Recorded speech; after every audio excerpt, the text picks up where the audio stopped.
پھیلنے کا ذریعہ فرماوے اور شرور و فتن کے ختم ہونے کا ذریعہ فرماوے. Bismillahirrahmanirrahim. Setelah memuji kepada Allah dan selawat kepada baginda Rasulullah SAW, beliau berharap kedatangan tuan-tuan sekalian di tempat ini diterima oleh Allah SWT,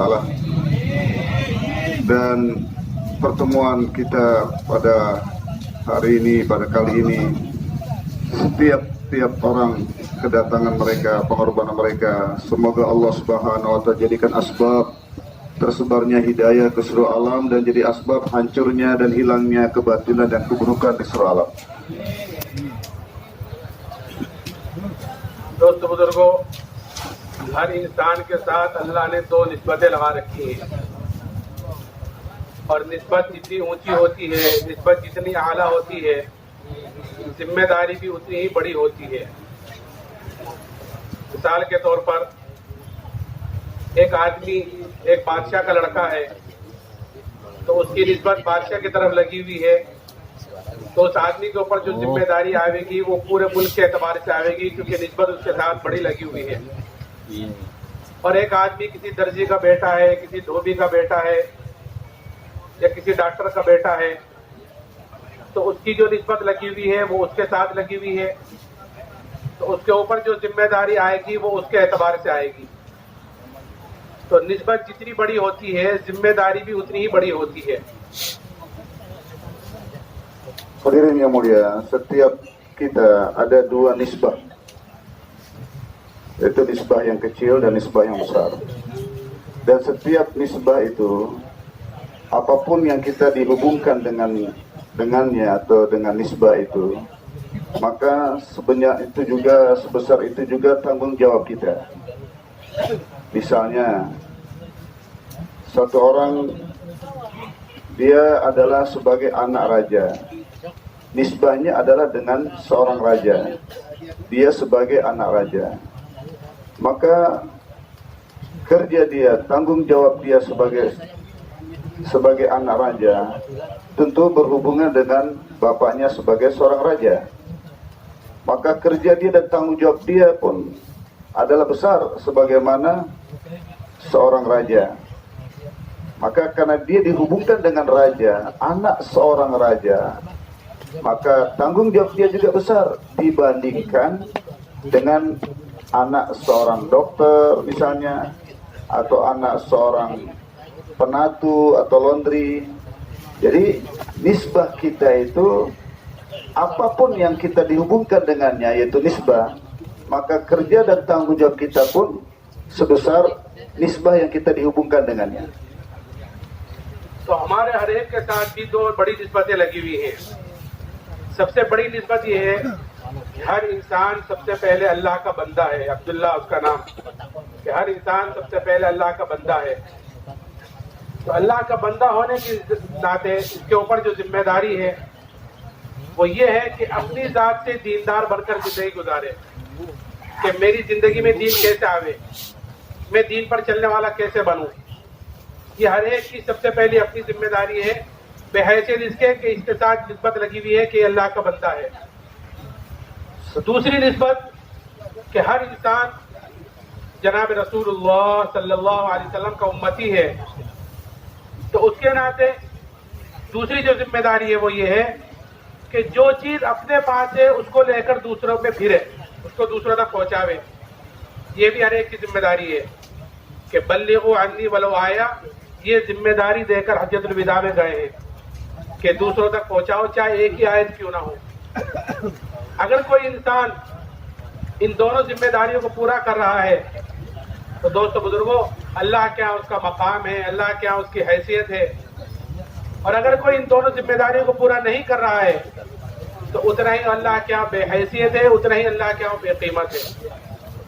اور اگر کوئی ان دونوں ذمہ داریوں میں سے ایک ذمہ داری کو پورا کرے اور ایک کو پورا نہ کرے، تو کیونکہ ذمہ داری دونوں چیزوں کی ہے، اس لیے ایک کا پورا کرنا اور ایک کا پورا نہ کرنا یہ بھی کل قیامت کے دن پکڑ کا ذریعہ بنے گی.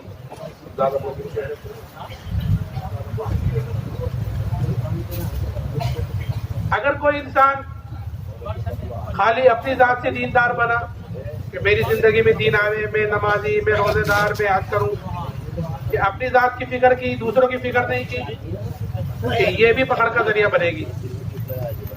ایک مرتبہ اللہ تعالیٰ نے حضرت جبرائیل کو حکم دیا کہ اے جبرائیل فلاں بستی پر جاؤ اور اس بستی کو اوپر تک اٹھاؤ اور اوپر تک اٹھا کر اس کو واپس نیچے دے کر مار دو۔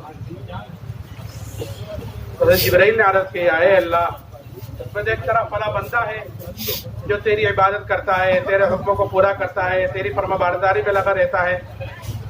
تو اللہ نے فرمایا کہ اس کے سمیت اس بستی کو اٹھاؤ اور اس کے سمیت پٹک دو۔ کیوں؟ اس لیے کہ میرے احکامات دنیا میں ٹوٹ رہے تھے، میری نافرمانی دنیا میں ہو رہی تھی اور اس کے ماتھے پر بل تک نہیں آیا۔ یعنی وہ ایک ذمہ داری تو پوری کر رہا تھا کہ اپنی ذات سے تو دیندار تھا، لیکن میرے احکامات دنیا میں ٹوٹ رہے تھے تو اس کے ماتھے پر بل تک نہیں آیا۔ اچھا، اگر کوئی دوسری ذمہ داری کو پورا کرے، سارے مشورے، سارے اصول، ساری دعوت، ساری چیزیں دوسروں کے لیے، اور خود عمل کے اعتبار سے اپنی زندگی خالی رہے، کہ یہ بھی پکڑ کا ذریعہ بنتی ہے۔ حدیث پاک کا مفہوم ہے کہ جب جنتی جنت پہ چلے جائیں گے اور دوزخی دوزخ پہ چلے جائیں گے تو بعد اہل جنت اہل دوزخ سے جا کر پوچھیں گے کہ تم دوزخ میں کیسے آئے ہو، جہنم میں کیسے آ گئے ہو؟ ہم تو جو جنت میں گئے ہیں وہ تمہاری باتوں پر بتلانے کی وجہ سے گئے ہیں، تمہاری باتوں پر ہم نے عمل کیا ہے تو اس کی وجہ سے تو ہم جنت میں گئے ہیں، تو تم دوزخ میں کیسے آ گئے؟ تو وہ کہیں گے کہ ہم تم کو تو کہتے تھے لیکن خود عمل نہیں کرتے تھے۔ ایک ذمہ داری پوری کر رہے تھے کہ دوسروں تک بات پہنچا رہے تھے لیکن خود عمل سے خالی تھے، تو کہیں گے کہ ہم تم کو تو کہتے تھے لیکن خود عمل نہیں کرتے تھے۔ اس لیے دوستو بزرگوں، ہر انسان کے ساتھ دو نسبتیں ہیں اور ان دو نسبتوں کے ساتھ دو بڑی ذمہ داریاں ہیں۔ ان دونوں ذمہ داریوں کو پورا کرنے کا ہمارے اوپر اللہ تعالیٰ نے ہمارے اوپر یہ چیز ڈال رکھی ہے۔ Hadirin yang mulia, setiap kita diberikan dua nisbah, dan setiap dua nisbah itu ada dua tanggung jawab yang besar. Pertama, nisbah kita sebagai hamba Allah, yaitu bagaimana kedudukan kita sebagai hamba Allah, bagaimana seluruh hukum-hukum Allah Subhanahu wa Ta'ala kita bawa dalam kehidupan kita. Kita jalankan kehidupan kita ini berdasarkan hukum-hukum Allah Subhanahu wa Ta'ala. Dikatakan dalam bahasa Urdu dindari. Jadi orang yang mengamalkan agama dengan sempurna. Ini nisbah yang pertama. Sedangkan nisbah yang kedua, hadirin, adalah kedudukan kita sebagai umat baginda Rasulullah sallallahu alaihi wasallam. Di mana dalam Hujjatul Wada Rasulullah sallallahu alaihi wasallam menyampaikan hadis yang singkat ini, "Ballighu anni walau ayat." Tanggung jawab kalian menyampaikan kepada yang tidak hadir walaupun satu ayat. Jadi apa yang sampai pada diri kita, apa yang telah kita amalkan dalam kehidupan kita, tanggung jawab kita adalah menyampaikan itu kepada orang lain. Jadi hadirin Bapak Saudara yang dimuliakan Allah Subhanahu wa Ta'ala, kedua-dua nisbah ini adalah tanggung jawab yang Allah berikan kepada kita. Dan apabila kita tunaikan kedua-duanya, maka di sisi Allah Subhanahu wa Ta'ala kita mendapatkan makam yang tinggi. Dan bantuan Allah Subhanahu wa Ta'ala pun akan diberikan kepada kita bergantung sejauh mana kita tunaikan tanggung jawab ini. Tapi sebaliknya hadirin, apabila kita tunaikan satu nisbah, satu tanggung jawab, dan kita tinggalkan nisbah yang lain, kita tidak tunaikan tanggung jawab yang kedua, maka hanya sekedar menunaikan tanggung jawab yang pertama dan merasa betul kita ada nisbah di situ sehingga kita sungguh-sungguh menunaikan tanggung jawab di situ. Sedangkan nisbah yang kedua,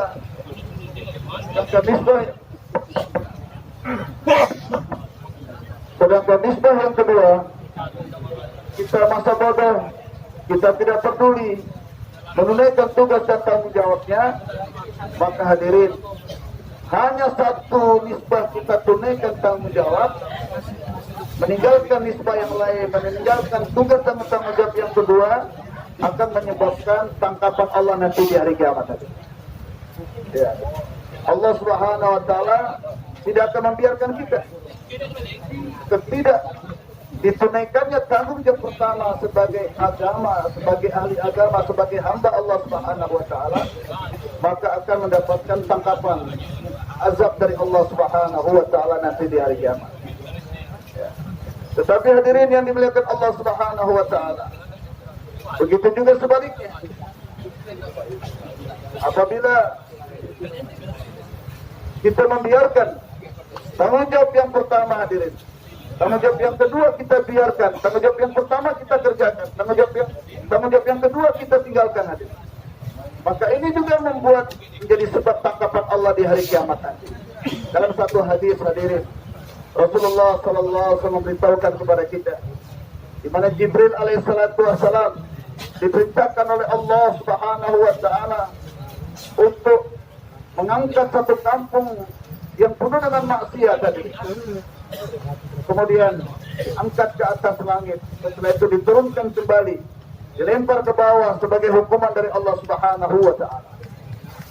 Tetapi hadirin, Jibril alaihissalatu wassalam bertanya kepada Allah, "Ya Allah, di kampung itu ada hamba-Mu yang taat, yang senantiasa menyempurnakan hukum-Mu, ya Allah." Allah Subhanahu wa taala berfirman, "Angkat kampung itu beserta dengan orang itu, lempar ke atas langit, dari langit lempar ke bawah, bahkan mulailah azab itu dari simpulan, karena hukum-hukum aku di depan matanya ditinggalkan, agamaku terabaikan di depan matanya, tapi sedikit pun di dahinya tidak ada rasa risau bagaimana mencegah kemungkaran-kemungkaran yang ada di depan matanya." Satu nisbah sebagai hamba Allah dia tunaikan, dia sempurnakan hukum Allah Subhanahu wa taala dalam dirinya sebagai hamba Allah. Tapi tanggung jawabnya, nisbahnya yang kedua, apa yang sudah kita amalkan, kita lihat di depan mata kita disepelekan, diinjak-injak, kita biarkan, kita tidak tegur orang-orang di depan mata kita, maka kelalaian kita menunaikan tugas yang kedua, nisbah yang kedua, menyebabkan tangkapan Allah di dunia ini pun terjadi. Sedangkan yang kedua, kalaulah kita menyampaikan kepada orang lain, kita duduk dalam musyawarah, kita berpikir bagaimana agama sampai ke ujung-ujung dunia, kita buat jaulah, kita buat khususi, tapi kita lupa diri kita. Kita hanya memperhatikan orang lain, bagaimana ada perubahan apa tidak di kampung kita, di negara kita, tapi lupa dengan diri kita. Sebagai nisbah yang pertama sebagai hamba Allah Subhanahu wa taala, hanya dakwah terus kemana-mana, hadir dalam pertemuan apapun, tapi lalai memikirkan diri sendiri ada perubahan apa tidak. Dalam satu hadis diceritakan, tatkala ahli surga mereka melihat ada satu orang di neraka, kemudian mendatanginya dan bertanya kepadanya, "Loh, kok ente di neraka sih? Bukankah kami mau ke surga atas nasihat-nasihat dan target ente?" Maka penduduk neraka tadi, satu orang itu menjawab, "Iya benar, saya di neraka karena saya mengajak kamu, tapi saya tidak mengamalkan apa yang saya ajak." Demikianlah hadirin, setiap kita punya dua nisbah. Satu nisbah yang dan di setiap nisbah itu ada tanggung jawab yang sangat besar di sisi Allah Subhanahu wa taala. Kalau kita tunaikan, Allah akan berikan makam yang tinggi. Sebaliknya, kalau kita tidak tunaikan tanggung jawab dalam kedua nisbah itu, akan datang tangkapan dari Allah yang maha besar, yang kita tidak akan kuat, baik tangkapan di dunia maupun tangkapan di akhirat. Oleh itu semua kita hendaknya menyadari kedua nisbah tadi, dan semua kita bersungguh-sungguh menunaikan tugas dan tanggung jawab di atas beban yang diberikan atas nisbah itu kepada kita. दोस्तों बुजुर्गों, इन दोनों निस्बतों में जो सबसे पहली जिम्मेदारी है कि हर इंसान अपनी जात से दीनदार बने, और दीन आता है जिंदगियों में यकीन के रास्ते से। ये हमारी ये दावत तबलीग वाली जो मेहनत है, ये अपने यकीन को बनाने के लिए है। यकीन यानी अपने ईमान को बनाने के लिए, कि ये ईमान, कि ये अल्लाह ने हमें सबसे बड़ी नेमत मरहमत फरमाई है, ईमान की दौलत, ये सबसे बड़ी नेमत है।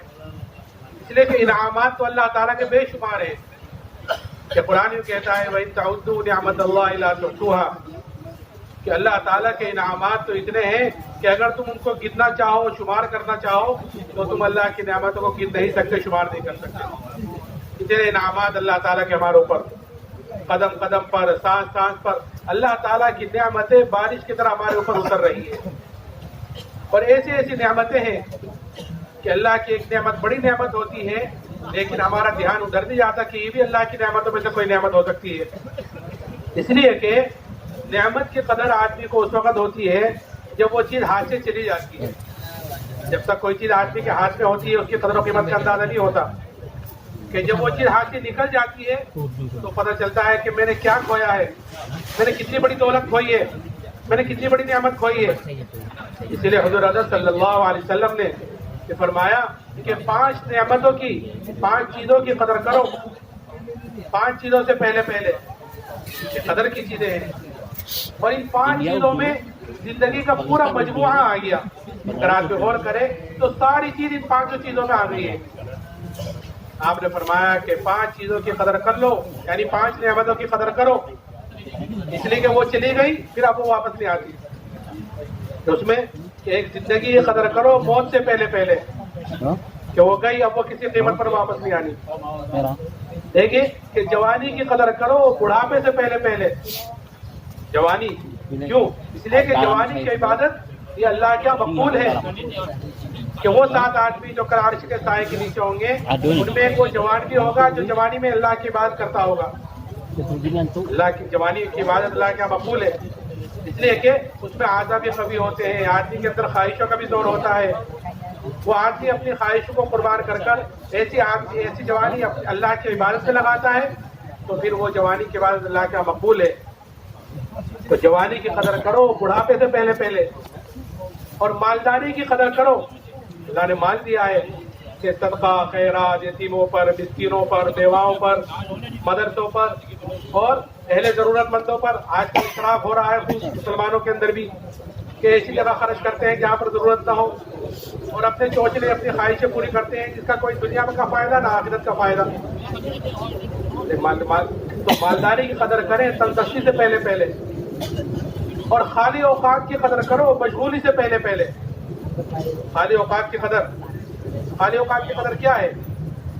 مثال کے طور پر کہتا ہوں کہ ایک حدیث پاک کا مفہوم ہے کہ خالی اوقات کی قدر بتلا رہا ہوں. مثال کے طور پر ایک حدیث پاک کا مفہوم ہے کہ جو آدمی 40 دن اخلاص کے ساتھ ایسی طرح نماز پڑھے کہ اس کی تکبیر اولیٰ فوت نہیں ہوئی، ایسی 40 دن نماز پڑھے تو اللہ کے طرف سے 2 بڑے پروانے اس کو ملتے ہیں. ایک پروانہ جہنم سے چھٹکارے کا اور دوسرا نفاق سے بری ہونے کا. یہ اس شخص کو مل رہا ہے جو 40 دن اخلاص کے ساتھ ایسی طرح نماز پڑھے کہ تکبیر اولیٰ فوت نہ ہو. اس حدیث پر عمل کرنے کا اللہ کے راستے میں نکل کر بہترین وقت ہوتا ہے. اس لیے کہ پتہ چلا ہے ماشاءاللہ 30-40 جماعتیں بھی یہاں سے روانہ ہو رہی ہیں، آپ حضرات نکلیں گے. یعنی یہ وقت کو فارغ کیا ہے، نہ گھر ہے، نہ کاروبار ہے، نہ بیوی بچے ہیں، نہ دوست احباب ہے، نہ کسی کی خوشی میں جانا، نہ کسی کی غمی میں جانا، کوئی کام نہیں ہے. ہر وقت 24 گھنٹے مسجد ہی میں رہنا ہے. تو اس حدیث پر عمل کرنے کا اللہ کے راستے میں نکل کر بہترین وقت ہوتا ہے. وقت کو فارغ کیا ہے. اور اگر یہاں پر اس حدیث پر عمل نہ ہوا تو گھر جا کر اس حدیث پر عمل کرنا مشکل ہو جائے گا، کیونکہ وہاں پر سینکڑوں جمیلے ساتھ لگے ہوئے ہیں. آدمی 38 دن 39 دن تک تکبیر اولیٰ کے ساتھ پڑھتا رہا، ایک رکعت نکل گئی، ایک دن کی ایک تکبیر اولیٰ نکل گئی کہ اس فضیلت سے تو محروم ہو گیا.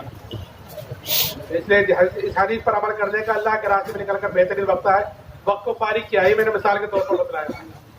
تو خالی اوقات کی قدر مشغولی سے پہلے، اور صحت کی قدر کرو بیماری سے پہلے.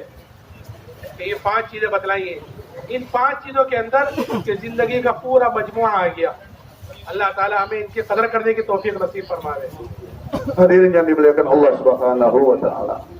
Demikianlah hendaknya kita semua berfikir untuk mengenal nisbah kita masing-masing yang besar tadi dan menunaikan tugas dan tanggung jawab kita bersama yang kita dihubungkan oleh Allah dengan kedua nisbah yang besar tadi sebagai hamba Allah dan sebagai umat Rasulullah sallallahu alaihi wasallam. Hadirin yang mulia. Kemudian setelah itu Banyak sekali nikmat-nikmat yang Allah telah berikan kepada kita, hadirin. Kita tidak bisa menghitungnya nikmat-nikmat itu. Wa in ta'uddu ni'matallahi la tuhsuha. Kalau kamu hitung nikmat-nikmat Allah, kamu tidak akan bisa menghitungnya. Di antara nikmat yang besar yang Allah berikan kepada kita adalah nikmat iman, hadirin. Nah, iman ini harus diusahakan, hadirin, untuk mencapai hakikatnya. Nah, usaha dakwah dan tabligh ini nama lainnya adalah sesungguhnya usaha untuk menghasilkan hakikat iman. Karena dengan dasar iman inilah kita akan dapat menunaikan kedua nisbah tadi tersebut di atas, sebagai hamba Allah dan sebagai khalifah Allah. Hadirin yang dimuliakan Allah Subhanahu wa taala. Kembali hadirin, beliau mengingatkan kita nikmat-nikmat selain nikmat iman itu begitu banyak sekali, hadirin. Tapi sayang, seribu sayang, nikmat yang demikian banyaknya, kebanyakan kita tidak tawajuh kepada nikmat itu. Sehingga suatu ketika nikmat itu tatkala hilang daripada tangan kita, baru kita mulai merasakan betapa hilangnya nikmat yang besar dari tangan kita, dari kehidupan kita. Kita akan menyesali setelah itu. Ini sebagai satu pertanda bahwasanya orang yang bisa mensyukuri nikmat yang Allah berikan kepadanya, sesungguhnya hakikatnya di saat hilangnya nikmat itu baru orang akan sadar betapa besar nikmat yang Allah telah berikan kepada saya sebelum ini. Itu sebagai pertanda bahwasanya nikmat yang Allah Subhanahu wa taala berikan kepada kita, sebagian besar orang tidak bisa mensyukuri nikmat itu. Ada 5 perkara, atas perkara ini Rasulullah Sallallahu Alaihi Wasallam ingatkan kita, untuk kita gunakan nikmat itu sebelum hilang dari kehidupan kita. 5 perkara itu, dan inilah kunci bagaimana kita menjalankan kehidupan ini, hadir. Igtanim khamsan qabla khamsin. Syukurilah, gunakan kesempatan 5 ini baik-baik sebelum datang 5 yang lawan daripada nikmat itu. Artinya sebelum dihilangkan kelima nikmat itu, maka gunakan nikmat itu baik-baik. Yang pertama, baginda Rasulullah SAW mengingatkan kita, gunakan nikmat hidup sebelum datangnya kematian. Karena seorang kalau sudah datang kematian, dia tidak akan bisa berbuat apa-apa. Untuk itu masa hidup digunakan baik-baik untuk menunaikan kedua nisbah tadi sebelum datang kematian, sehingga tatkala datang kematian kita tidak akan bisa menunaikan kedua nisbah itu dengan sebaik-baiknya. Yang kedua, gunakanlah masa sehat sebelum datang gunakanlah masa muda sebelum datang masa tua. Karena tatkala datang masa tua, tulang-tulang kita sudah mulai melemah, tenaga kita sudah mulai melemah, kita tidak akan bisa berbuat banyak amal di saat masa tua. Masa muda pun adalah masa di mana nafsu dan syahwat kita demikian tingginya, sehingga kalau kita dapat mengontrol nafsu dan syahwat kita dalam buat amal, maka nilai daripada amal masa muda ini lebih tinggi dibandingkan dengan nilai amal yang dibuat masa tua hari. Kita tahu bersama-sama 7 golongan yang akan dinaungi oleh naungan arsy Allah Subhanahu wa taala di hari kiamat. Salah satu di antaranya adalah pemuda yang menggunakan masa mudanya untuk beribadah kepada Allah Subhanahu wa taala. Yang ketiga adalah gunakan waktu kosong sebelum datang masa kesibukan. Saya berikan permisalan, kata beliau, bagaimana pentingnya waktu kosong ini. Satu hadis baginda Rasulullah Sallallahu Alaihi Wasallam bersabda yang mafhumnya, apabila seseorang tidak ketinggalan takbiratul ula selama 40 hari lamanya, maka bagi dia diberikan 2 jaminan kebebasan. Pertama, bebas daripada sifat nifaq. Yang kedua, bebas daripada api neraka. Lihat hadirin, ganjaran dan jaminan yang demikian besarnya yang diberikan oleh Allah kepada siapa? Kepada orang yang waktunya kosong, atau orang yang dapat mengosongkan waktunya. Tentunya kami dengar kemarin berita atau semalam bahwa dari pertemuan ini sudah terbentuk 40 jemaah yang akan dikeluarkan di jalan Allah Subhanahu wa taala. Jelas orang yang sudah siapkan dirinya mau keluar di jalan Allah, 4 bulan atau 40 hari. Dia tinggalkan istrinya di belakang, anak-anaknya di belakang, handai tolannya di belakang. Takaza-takaza untuk mengikuti perayaan-perayaan ataupun ziarah, takziah orang-orang yang kena musibah di kampung halamannya. Semua dia terlepas daripada kesibukan itu, termasuk kesibukannya cari uang. Jadi 40 hari dia telah siapkan dirinya, dia telah kosongkan dirinya. Ini kesempatan yang sangat berharga untuk kita hasilkan kedua jaminan dari Allah Subhanahu wa taala itu, yaitu selamat dari sifat nifaq dan selamat dari api neraka. Kapan? Kalau kita selama 40 hari khulud di jalan Allah Subhanahu wa taala, kita dapat berserta dengan imam takbiratul ula. Seandainya nikmat ini kita tidak gunakan, kita tidak perhatikan waktu untuk kita dapat takbiratul ula beserta imam, selesai bayat wafsi 40 hari, pulang kita ingin menghasilkan itu lebih susah, lebih berat, karena di sekitar kita sudah ada istri dan anak, ada pekerjaan dan berbagai macam kesibukan-kesibukan yang lainnya. Ini saya sampaikan kepada tuan-tuan, kata beliau, untuk menjelaskan betapa berharganya waktu kosong. Dan yang kita gunakan waktu kosong itu sesungguh-sungguhnya untuk meraup amal sebaik-baiknya dan setinggi-tingginya. Begitu juga yang selanjutnya, yang keempat adalah gunakan harta yang Allah berikan kepada kita sebelum datang kemiskinan. Karena dengan harta yang diberikan oleh Allah Subhanahu wa taala itu, kita dapat gunakan untuk membentuk amal sebanyak-banyaknya. Yang terakhir, gunakan masa sehat sebelum datang masa sakit. Kalau datang penyakit, kita tidak akan bisa berbuat banyak amal dibandingkan dengan masa sehat. Inilah hadirin 5 perkara, 5 kesempatan, dan yang kita gunakan lebih dulu. Manfaatkan untuk membentuk amal dan untuk menunaikan tugas dan tanggung jawab kita kepada 2 nisbah di atas tadi, sebelum datangnya 4 perkara yang lain yang akan sulit kita dapat tunaikan kedua tugas tadi. मैं अर्ज कर रहा दोस्तों बुजुर्गों कि अल्लाह ताला ने हमारे ऊपर बेशुमार इनामात फरमा रखे हैं। अभी दोस्तों बुजुर्गों, फिर हर नियामत का कल क़यामत के दिन हर आदमी से सवाल भी किया जाएगा। ऐसा नहीं है कि इनामात अल्लाह ताला ने दी है, इसको जैसा चाहे, जहाँ चाहे, जिस तरह चाहे हम खर्च कर आ जाए, बल्कि कल क़यामत के दिन हर आदमी से इसके बारे में पूछा जाएगा। सुम्मा लतुसअलुन्ना यौमइज़िन अनिन नईम, कि नेमतों के बारे में तुमसे कल को जरूर सवाल किया जाएगा, पूछा जाएगा।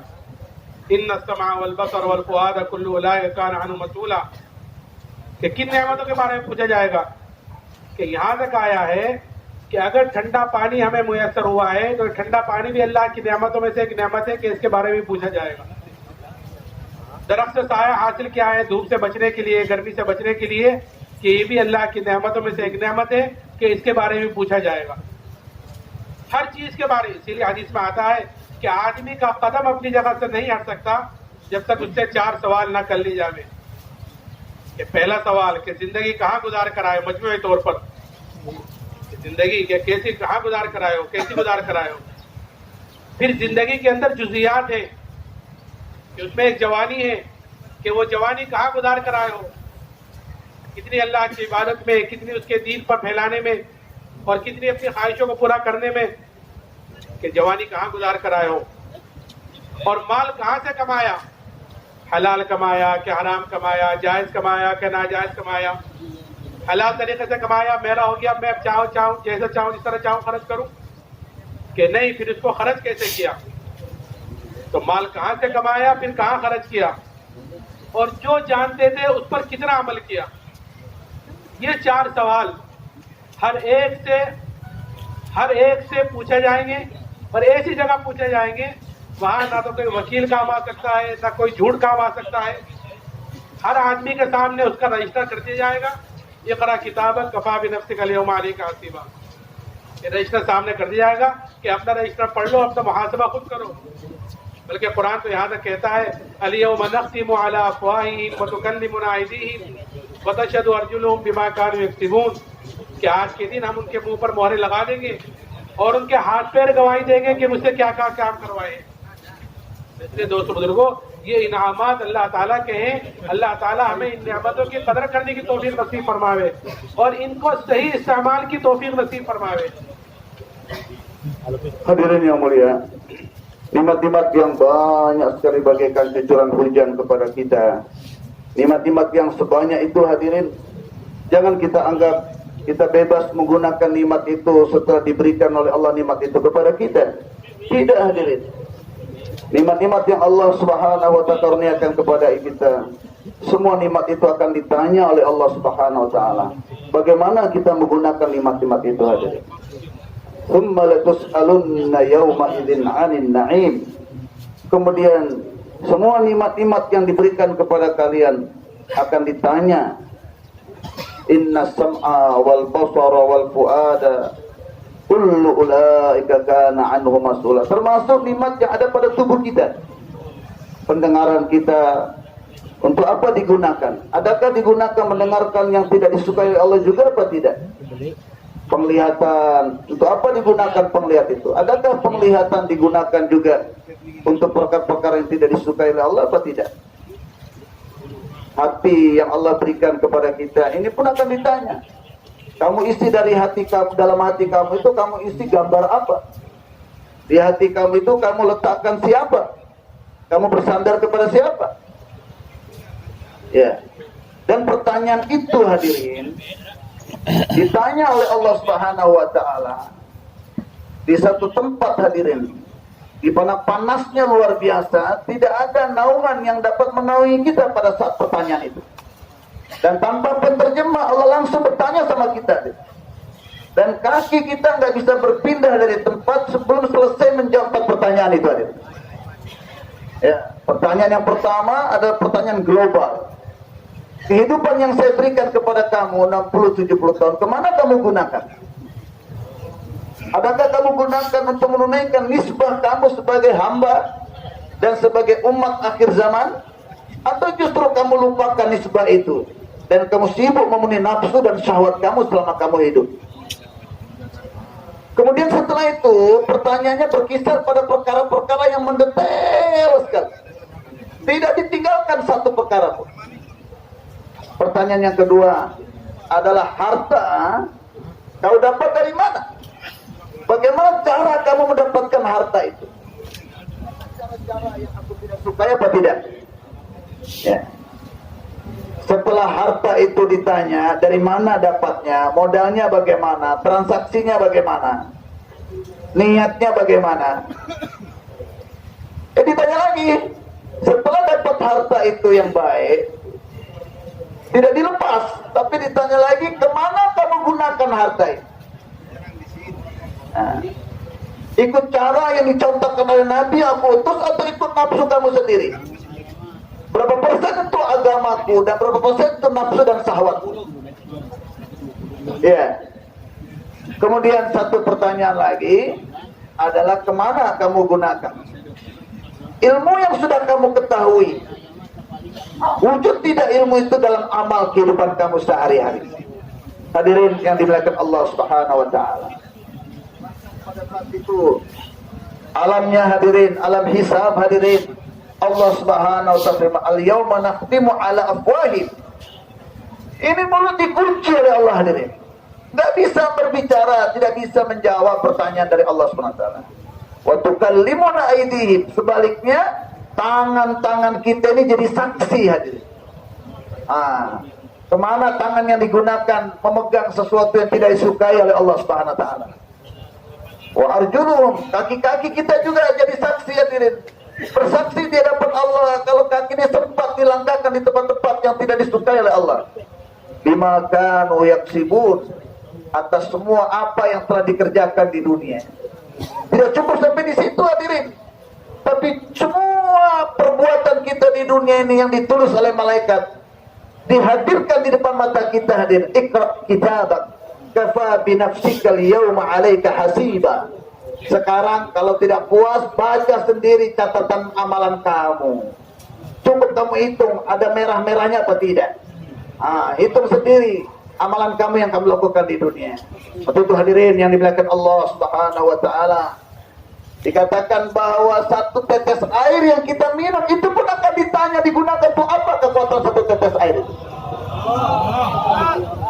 Bahkan nongkrong di bawah pohon supaya terhindar dari sinar matahari waktu istimewa maupun di tempat lain. Sesaat nikmat berteduh di bawah pohon pun ditanya untuk apa itu waktu itu. Jadi mari hadirin, kita hitung nikmat-nikmat yang Allah berikan kepada kita, dan kita hitung adakah sudah kita gunakan nikmat-nikmat itu seperti yang dikehendaki oleh sang pemberi nikmat apa belum. तो मैं अर्ज कर रहा था दोस्तों बुजुर्गों कि इनामात तो अल्लाह ताला के बेशुमार हैं, लेकिन इन तमाम नेमतों में जो सबसे बड़ी नेमत अल्लाह ताला ने मुझे और आपको मरहमत फरमाई है वो ईमान की दौलत है। इससे बड़ी कोई नेमत नहीं है। इसलिए कि आदमी अगर ईमान के बगैर इस दुनिया से चला गया और कल क़यामत के दिन अपनी जान के फिदिये में दुनिया का सारा सोना चांदी देकर भी अपनी जान छुड़ाना चाहे तो कल क़यामत के दिन अल्लाह के अज़ाब से उसकी जान नहीं छूट सकती। ये ईमान की दौलत अल्लाह ताला ने मुझे और आपको रहमत फरमाई। लेकिन दोस्तों बुजुर्गों, आज हमारे अंदर से इस ईमान की कदर व कीमत निकल गई है, यह कम हो गई है। और कम इसलिए हुई है कि जो चीज़ आदमी को बगैर मेहनत के, बगैर मुजाहिदे के, बगैर कुर्बानियों के जो चीज़ आदमी को मिल जाती है, आदमी के अंदर उसकी कदर व कीमत कम होती है। बनिस्बत उसके जो चीज़ आदमी मेहनत कर कर हासिल करता है, जिसके ऊपर आदमी का जान माल वक्त लगता है, जिसके लिए आदमी कुर्बानी देता है, जिसके लिए आदमी तकलीफें बर्दाश्त करता है, कि उसकी कदर व कीमत ज़्यादा होती है। और जो बगैर उसके हो जाती है कि उसकी कदर व कीमत कम होती है। क्योंकि ईमान कि हमें जैसे कहते हैं ना विरासत में कोई चीज़ मिल गई, कि ईमान हमें विरासत में मिल गया, खानदान मुसलमान, दादा मुसलमान, बाप मुसलमान, हम मुसलमानों के घर में पैदा हुए, अल्हम्दुलिल्लाह हम भी मुसलमान। इसलिए हमारे अंदर मुसलमानों के अंदर इस ईमान की कदर व कीमत कम है। इसीलिए हुज़ूर हज़रत सल्लल्लाहु अलैहि वसल्लम ने अपने सहाबा के अंदर ईमान की कदर व कीमत उतारी थी। और सहाबा के अंदर ये ईमान की कदर व कीमत ऐसी उतरी थी कि फिर सहाबा ने इस ईमान के लिए, इसलिए कि आदमी के अंदर जब किसी चीज़ की कदर व कीमत उतर जाती है तो आदमी उसके लिए अपनी सारी चीज़ झोंक देता है, अपनी जान, अपना माल, अपना वक्त, उसके लिए कुर्बानी उसके पीछे लगा देता है, जिसकी कदर व कीमत आदमी के अंदर उतर जाती है। तो सहाबा के अंदर क्योंकि ईमान की कदर व कीमत उतरी हुई थी, इसलिए सहाबा ने अपनी जान, अपना माल, अपना वक्त, कुर्बानी और जो तकलीफें बर्दाश्त कर सकते थे उसके लिए सारी चीज़ की है। कि क्या कदर व कीमत बतलाई हुजूर ने, कि ये कदर बतलाई ईमान वाले की कि जब तक ईमान वाला इस दुनिया में मौजूद रहेगा अल्लाह ताला इस सात ज़मीन आसमान के निज़ाम को बाकी रखेगा एक ईमान वाले की वजह से। इस वक्त तो अल्हम्दुलिल्लाह करोड़ों मुसलमान मौजूद है कि सब दुनिया से चले जावे और हम में से एक बाकी रह जावे तो हमारी एक की वजह से अल्लाह ताला इस सात ज़मीन आसमान के निज़ाम को बाकी रखेगा। ये कदर बतलाई ईमान वाले की। और कीमत क्या बतलाई कि अगर राय के दाने के बराबर भी ईमान को बचा कर ले गए तो अल्लाह ताला इस दुनिया से 10 गुनी बड़ी जन्नत बरामद फरमाएगा। अब जिसका ईमान जितना ऊंचा होगा, जिसका ईमान जितना आला होगा कि कल क़यामत के दिन उसकी उतनी बड़ी जन्नत होगी। ये अल्लाह ने हमें दावत तबलीग वाला जो काम किया है ये अपने ईमान को बनाने के लिए है, अपने अंदर के यकीन को बदलने के लिए है। जब आदमी अल्लाह के रास्ते में निकलता है, अल्लाह की बड़ाई को बोलता है, सुनता है, सोचता है और उसकी दावत देता है तो फिर अल्लाह से होने का यकीन अंदर पैदा होता है। कि जब अल्लाह से होने का यकीन अंदर पैदा होता है तो वो ईमान होता है, वो ईमान है, वो जो यकीन बंदा फिर बदन से निकलने वाले अमाल सही होते हैं। आज जो इंसान के बदन से निकलने वाले अमाल खराब है वो अंदर के यकीन की खराबी की वजह से है। इसलिए कि आदमी को जो चीज चलाती है अमल के एतबार से, आदमी जो चलता है अमल के एतबार से वो अंदर की ताकत से चलता है। हर चीज अपने अंदर की ताकत से चलती है, कान अंदर की ताकत से चलते हैं, जहाज अंदर की ताकत से उड़ता है। तो आदमी भी जो चलता है अमल के एतबार से वो अंदर की ताकत से चलता है। अंदर अगर यकीन बना हुआ होगा सही तो बदन से निकलने वाले अमाल उसके एतबार से होंगे, और अगर अंदर यकीन खराब हुआ तो फिर बदन से निकलने वाले अमाल उसके एतबार से होंगे। इसलिए दोस्तों बुजुर्गों, हमें सबसे पहले अपने अंदर के यकीन को बदलना है, अपने अंदर के यकीन को बनाना है, जिसे ईमान कहते हैं। और ये जब आएगा जब हमारे अंदर ईमान की कदर व कीमत उतरेगी, और ईमान ये जब महसूस होगा जब हम इसकी मेहनत को करेंगे, क्योंकि आदमी जिस चीज की मेहनत छोड़ देता है उस चीज का यकीन और उस चीज के फवायदे वो उसके अंदर से निकल जाते हैं। और आदमी जिस चीज के लिए कदम उठाता है अल्लाह ताला उसके रास्ते उसके सामने खोलते चले जाते हैं। जैसे सहाबा इकराम रज़ी अल्लाह अन्हुम अजमईन कि जब तक बात नहीं मानी नबी की उस वक्त तक तो लड़ाइयां करते रहे, आपका मुकाबला करते रहे, और जब बात समझ में आ गई और कदम उठाया तो फिर जिस जगह जिस चीज के लिए कदम उठ रहा था अब उसकी मुखालिफत के लिए कदम उठ रहा है और आगे से आगे बढ़ रहे हैं। कि ये ईमान है कि जब आदमी के अंदर उतर जाता है तो फिर वो सारे तकाज़े ईमान के जो होते हैं उसको पूरा करने का उसका पूरा करना उसके लिए आसान हो जाता है। Hadirin yang mulia, tadi kami jelaskan berbagai macam nikmat-nikmat yang tidak bisa kita hitung hadirin. Tapi dari sekian banyak nikmat-nikmat yang Allah berikan kepada kita, nikmat yang terbesar adalah nikmat iman hadirin sekalian. Saya dan tuan-tuan semua kita diberikan nikmat besar ini hadirin. Tapi secara umum hadirin, orang-orang yang telah diberikan oleh Allah nikmat iman ini, kadar dan kimat daripada iman itu sama sekali tidak dipahami dan tidak disadari betapa besarnya kadar dan nilai daripada nikmat yang Allah berikan kepada kita, atau berkurang sekali nilai dan kadar daripada iman itu di dalam hati. Kenapa terjadi seperti ini hadirin? Kita semua sering dengar perkataan ini, bahwa sesuatu yang diusahakan maka barulah dia akan sadar nilai daripada perkara itu. Tapi kalau sesuatu itu tidak diusahakan, gratis didapati, maka nilai daripada benda itu tidak ada dalam hatinya. Hilangnya pun tidak sedih, mendapatkannya tidak senang, hilangnya tidak sedih.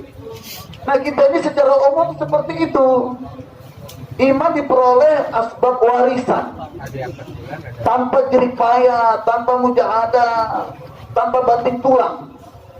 Sehingga kita mendapatkan iman ini, nilai daripada iman itu tidak tersentuh di hati kita atau tidak ada dalam hati kita. Ini persoalannya hadirin. Tapi itu nikmat iman yang Allah berikan kepada kita hadirin. Sahabat radhiyallahu anhum ajma'in, hadirin, mendapatkan iman ini dengan susah payah. Dan Rasulullah Shallallahu Alaihi Wasallam menanamkan kadar iman dan nilai iman kepada sahabat hadirin puluhan tahun lamanya, dan memahamkan nilai dan kadar iman ini bukan dengan teori, tapi di medan perjuangan dan mujahadah.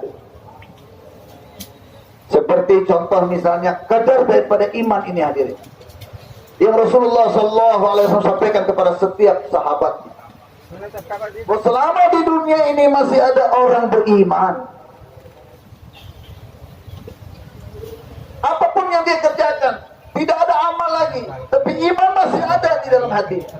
Dia masih mengucapkan Allah, Allah, maka 7 lapis langit masih tegak di atas kepalanya. 7 lapis bumi masih bisa diinjak oleh manusia.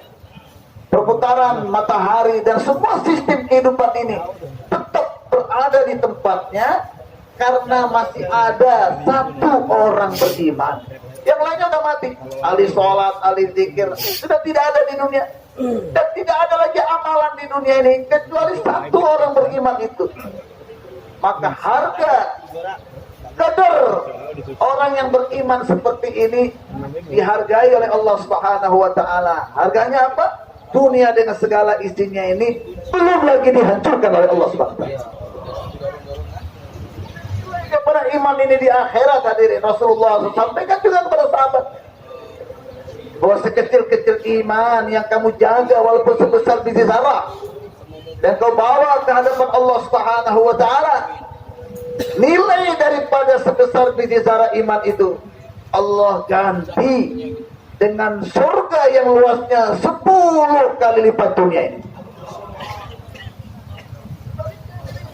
tatkala ahli-ahli neraka, orang-orang kafir dijebloskan ke dalam neraka, dan mereka melihat terakhir orang yang beriman sebesar biji zarah tadi dikeluarkan dari neraka, maka mereka pun berangan-angan seandainya seluruh dunia diberikan kepada mereka dan mereka korbankan satu persatu untuk mendapatkan nilai iman sebesar biji zarah itu, tetapi pengorbanan mereka pun tidak diterima oleh Allah Subhanahu wa taala. Jadi itulah nilai iman yang Rasulullah sallallahu alaihi wasallam pahamkan kepada sahabat radhiyallahu anhum ajma'in.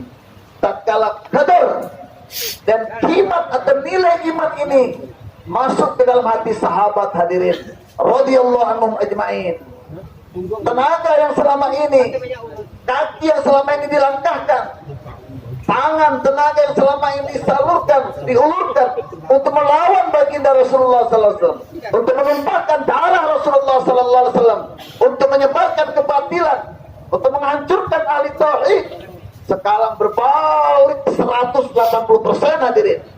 Seluruh tenaga, seluruh hidupnya, sisa-sisa hidupnya sekarang digunakan untuk menjaga jangan sampai satu tetes darah Rasulullah jatuh di muka bumi ini. Dan digunakan seluruh potensi yang digunakan selama ini untuk kebatilan, digunakan untuk menyebarkan yang hak di dunia ini hadirin.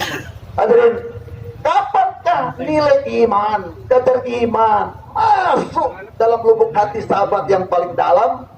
Tatkala mereka berkorban hadirin, tatkala mereka bermujahadah hadirin, bersusah payah hadirin untuk perkara iman ini, berjibaku hadirin melawan nafsu dan syahwat mereka, mengikuti program yang disampaikan oleh baginda Rasulullah sallallahu alaihi wasallam selama di periode Mekah 13 tahun hadirin dalam medan dakwah ilallah.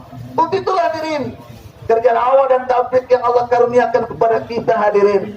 Ini kerja dakwah dan tabligh juga hadirin adalah dalam rangka menumbuhkan hakikat iman ke dalam hati kita, supaya hakikat iman meresap ke dalam hati kita hadirin. Karena hadirin, apabila kita dakwakan la ilaha illallah, dengarkan berkali-kali, berulang-ulang, berjam-jam, Allah kuasa, selain Allah tidak kuasa, selain Allah, tanpa Allah tidak bisa buat apa-apa, sedangkan Allah kuasa buat apa saja tanpa apa-apa.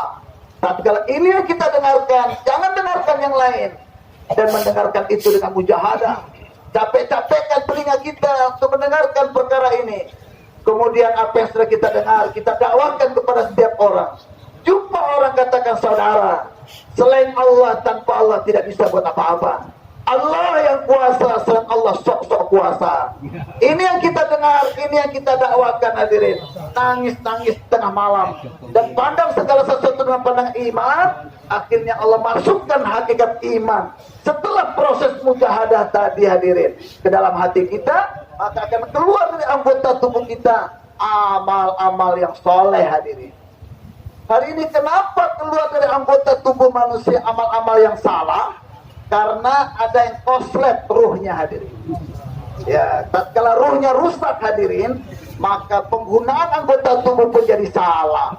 Kalau ruhnya sahih hadirin, maka akan mengalir tegangan yang baik ke seluruh anggota tubuh, sehingga keluar daripada tubuh itu amal-amal yang soleh. Kata beliau bahwa apapun yang kita jalankan dalam kehidupan ini berupa amal, itu akan dipengaruhi daripada kekuatan ruh, kekuatan iman.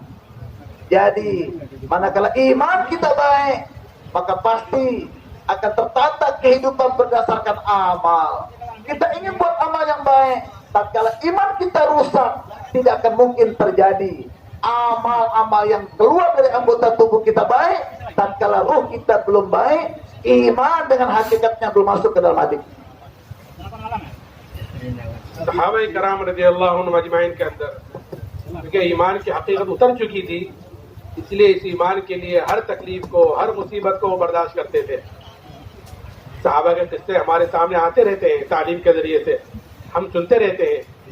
लेकिन दोस्तों बुजुर्गों, तालीम के जरिए से यह किस्सों का सुनना सुनाना खाली इसलिए नहीं है کہ چل 4 مہینے میں نکلے ہیں تو تعلیم میں تو بیٹھنا ہی پڑے گا، یہ مسجد کا ایک عمل ہے تو تعلیم کو تو سننا ہی پڑے گا، بلکہ اس کا اصل مقصد یہ ہے کہ ہم ان قصوں سے اثر لینے والے بنے اور اثر لے کر ان کے مطابق اپنی زندگی گزارنے والے بنے. اس لیے کہ جو ایمان اللہ نے صحابہ کو مرحمت فرمایا تھا وہی ایمان اللہ نے مجھے اور آپ کو بھی مرحمت فرمایا ہے. فرق اتنا ہے کہ صحابہ اپنے ایمان کے اعتبار سے اعلیٰ درجوں پر پہنچ گئے تھے محنت کر کر کے، اور ہم اپنے ایمان کے اعتبار سے کمزور درجے پر پہنچ گئے محنت کے چھوٹنے کی وجہ سے. تو قصے سنائے جاتے ہیں. ایک صحابی ہے حضرت خباب بن ارد رضی اللہ تعالیٰ عنہ، جب وہ ایمان لائے اور ان کو تکلیف پہنچائی گئی تو ایک عرصے کے بعد حضرت عمر رضی اللہ تعالیٰ عنہ نے پوچھا کہ خباب ان تکالیف کی تفصیل بتلاؤ جو ایمان کی وجہ سے تم پر آئی ہیں، جو حالات، جو مصیبت، جو پریشانیاں ایمان کی وجہ سے تم پر آئی ہیں، ذرا ان کی تفصیل تو بتلاؤ.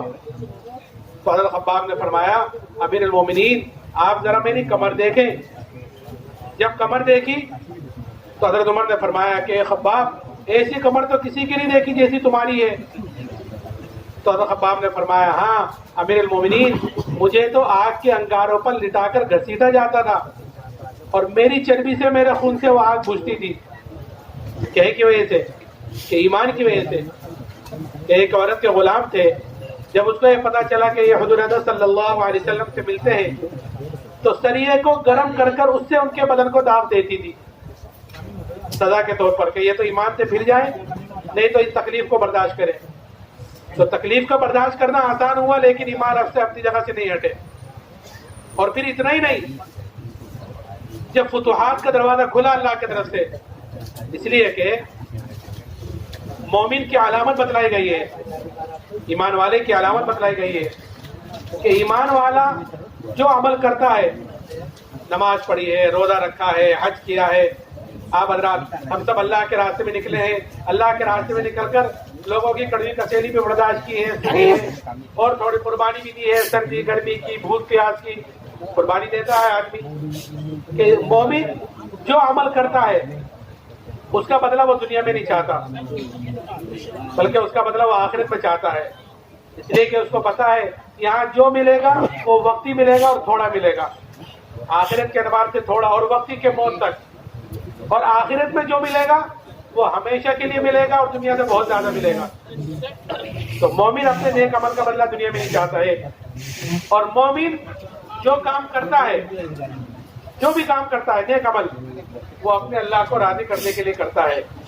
کوئی دیکھ رہا ہے نہیں دیکھ رہا ہے، کوئی خوش ہے نہ خوش ہے، کہ اس کی پرواہ نہیں ہے کہ میرا اللہ مجھ سے راضی ہو جاوے. یہ اصل ہے کہ میرا اللہ مجھ سے راضی ہو جاوے، کہ جو عمل کر رہا ہوں میں اپنے اللہ کو راضی کرنے کے لیے. اس لیے ہر معاملے میں ہم اس چیز کو دیکھیں کہ میرا اللہ کس سے راضی ہوگا. حضرت اللہ تعالیٰ نے فرمایا لقد کان لکم فی رسول اللہ اسوۃ حسنہ، کہ تمہارے لیے خوشی کا راستہ یہ ہے کہ تمہارے لیے زندگی گزارنے کا بہترین جو طریقہ ہے کہ وہ تمہارے نبی کی زندگی ہے. کہ کل قیامت کے دن ہم ہر ایک کو اس طریقے کے مطابق دیکھیں گے، اس نمونے کے مطابق دیکھیں گے. جس کی جتنی زندگی اس نمونے کے مطابق ہوگی اللہ کے یہاں اس کی حیثیت ہوگی، اللہ کے یہاں قدر و قیمت ہوگی. اور جس کی جتنی زندگی اس نمونے سے ہٹی ہوئی ہوگی اتنا ہی اللہ کے یہاں بے حیثیت ہوگا، اتنا ہی اللہ کے یہاں بے قیمت ہوگا. تو ہمیں بتلایا کہ تم زندگی گزارنے کا تمہارے لیے وہ طریقہ ہے تو یہ اللہ کا حکم ہے. تو اللہ کے معاملے میں اس لیے حضور حضرت صلی اللہ علیہ وسلم نے حضرت ابو ذر رضی اللہ تعالیٰ عنہ سے فرمایا تھا کہ اے ابو ذر اللہ کے معاملے میں کسی ملامت کرنے والے کی ملامت کی پرواہ نہ کرنا. کہ کوئی کیا کہے گا، اگر میں ایسے اپنی بچی کی شادی کروں گا تو یہ لوگ کیا کہیں گے، اگر میں اس طرح زندگی گزاروں گا تو یہ لوگ کیا کہیں گے. کہ لوگوں کی پرواہ نہیں کرنا، کہ مجھے زندگی گزارنے کا طریقہ بتلایا گیا ہے کہ میں اس کے مطابق زندگی گزاروں گا تاکہ میرا اللہ مجھ سے دنیا میں بھی راضی ہو اور آخرت میں بھی راضی ہو. تو اللہ کے معاملے میں کسی ملامت کرنے والے کی ملامت کی پرواہ نہ کرنا. یہ حضور نے حضرت ابو ذر کو نصیحت کی تھی. اسی لیے ہمارے بڑے ایک مرتبہ حضرت مولانا نام الدین صاحب رحمۃ اللہ علیہ انگلینڈ میں لندن میں ایئرپورٹ پر نماز پڑھ رہے تھے. ایئرپورٹ پر تو لوگوں نے آ کر کہا کہ حضرت آپ یہاں نماز پڑھ رہے ہیں यहाँ के लोग देखेंगे तो जरा अच्छा नहीं कहेंगे, अच्छा नहीं समझेंगे, क्या कहेंगे। तो हज़रत ने फरमाया कि अगर यहाँ जमात से नमाज पढ़ेंगे तो लोग क्या कहेंगे, और अगर यहाँ जमात से नमाज नहीं पढ़ी तो अल्लाह क्या कहेगा। अल्लाह के मामले में किसी मलामत करने वाले की, हमें अल्लाह को भी तो कहना, मुंह दिखलाना है, हमें अल्लाह को भी तो जवाब देना है कि पढ़ेंगे तो लोग क्या कहेंगे और नहीं पढ़ेंगे तो अल्लाह क्या कहेगा। तो अल्लाह के मामले में किसी मलामत करने वाले की मलामत की परवाह न करना। तो मैं अर्ज कर रहा था कि मोमिन के अपने नेक अमल का बदला दुनिया में नहीं चाहता, और मोमिन जो काम करता है वो अपने अल्लाह को राजी करने के लिए करता है। इसीलिए जब फुतुहात का दरवाजा खुला अल्लाह की तरफ से, तो ये सहाबी जिन्होंने इतनी तकलीफें बर्दाश्त की है, ये इस बात पर रोया करते थे कि कहीं हमारी तकलीफों का, हमारी मुशक्क़तों का, हमारी कुर्बानियों का बदला हमें कहीं दुनिया में तो नहीं मिल रहा है, इस पर रोया करते थे। Hadirin yang dimuliakan Allah Subhanahu wa taala. Tatkala hakikat iman masuk ke dalam hati kita, maka di dalam rangka menunaikan tugas dan tanggung jawab kita sebagai hamba Allah atau sebagai khalifah Allah, di dalam rangka menata kehidupan kita berdasarkan amal, maka apapun penderitaan dan kesusahan yang dihadapi, maka semua penderitaan dan kesusahan itu tidak akan bisa menghalangi kita buat amal. Hadir. Semua penderitaan dan kesusahan itu tidak akan dapat memberhentikan kita, menghalangi kita untuk mengamalkan agama dan mendakwahkan agama. Hadir. Ya. Dan ini kita dengar dalam kisah-kisah sahabat radhiyallahu anhum ajmain. Tapi sesungguhnya taklim itu bukan sekedar taklim. Taklim kita baca, taklim kita dengarkan kisah-kisah sahabat, bagaimana mereka menahan berbagai macam penderitaan dan kesusahan, namun mereka tidak meninggalkan iman, mereka tidak sedikit pun sekejap mata meninggalkan iman dan meninggalkan usaha atas iman. Taklim-taklim ini kita perdengarkan masa kita keluar 3 hari, 40 hari, 4 bulan, adalah untuk membimbing kita, untuk mengarahkan kita, supaya kita juga tatkala mendapatkan berbagai macam kesusahan dan penderitaan, maka kesusahan dan penderitaan itu tidak akan bisa menakut-nakuti kita, menghentikan kita untuk menunaikan tanggung jawab kita sebagai hamba Allah dan sebagai umat Rasulullah sallallahu alaihi wasallam. Hadirin yang dimuliakan Allah Subhanahu wa taala. Kita dengarkan kisah Habab Al-Arad tatkala Umar bin Khattab radhiyallahu anhu bertanya kepadanya, "Coba tolong perlihatkan kepada saya apa penderitaan yang kau alami karena iman, disebabkan kamu mengucapkan kalimat iman dan usaha atas iman. Penderitaan apa yang kau alami?" Tatkala Umar bin Khattab radhiyallahu anhu melihat baju beliau dibuka, Khattab dibuka, dan Umar bin Khattab mengatakan, "Tidak pernah aku melihat model punggung yang seperti engkau, ya Khattab. Coba tolong ceritakan apa yang terjadi pada dirimu waktu itu." Khattab radhiyallahu anhu menceritakan bagaimana setelah memeluk iman, usaha tes iman, kemudian beliau ditarik oleh kuda, kemudian diletakkan badannya di atas bara api, sehingga bara api itu pun mati bercampur tetesan-tetesan darah dan nanah-nanah gua yang berumur. Ada lagi sahabat yang dimasukkan ke dalam api, dimasukkan ke dalam air panas, yang mana tidak akan diberhentikan. Pilih 2 pilihan, kamu tinggalkan agama atau kami akan lepaskan kamu daripada, atau tetapkan kamu di atas penderitaan ini.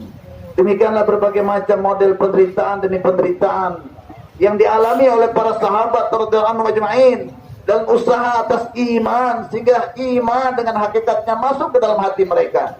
Hadirin yang dimuliakan Allah Subhanahu wa taala, orang yang beriman tatkala dia buat usaha, orang yang beriman tatkala dia buat amal, tatkala iman hakikatnya telah masuk ke dalam hatinya, maka amal yang keluar dari anggota tubuhnya adalah amal-amal yang soleh dan disesuaikan dengan cara yang dicontohkan oleh baginda Rasulullah sallallahu alaihi wasallam.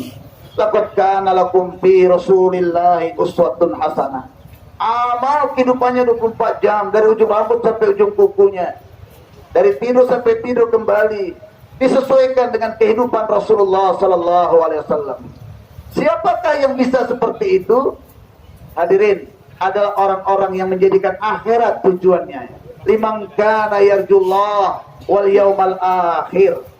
Jadi kehidupan kita akan kita sesuaikan dengan kehidupan Nabi. Sunnah demi sunnah, langkah demi langkah, napas demi napas kita perhatikan bagaimana baginda Rasulullah SAW menjalankan kehidupan ini. Siapa yang bisa seperti itu? Orang yang menjadikan tujuan hidupnya adalah mencari ridhonya Allah. Orang yang ingin dapat Allah, itulah yang bisa menjalankan kehidupan berdasarkan sunnah baginda Rasulullah SAW. Orang beriman tidak ada keinginan sama sekali untuk meridhoi siapapun. Yang dia cari hanya ridho Allah Subhanahu wa taala. Hadirin, juga orang beriman tidak mengharap sama sekali pengorbanannya, amalnya dibalas di dunia ini. Tidak, hadirin. Orang-orang atau sahabat yang buat penderitaan, pengorbanan seperti itu tadi diceritakan di awal. Tatkala Fathul Makkah, hadirin, materi sudah mulai berdatangan, benda-benda sudah mulai berdatangan, futuhat berdatangan, negara per negara masuk Islam, kekayaan demi kekayaan bertumpuk di Masjid Nabawi. Apa yang mereka lakukan, hadirin? Meneteskan air mata, hadirin.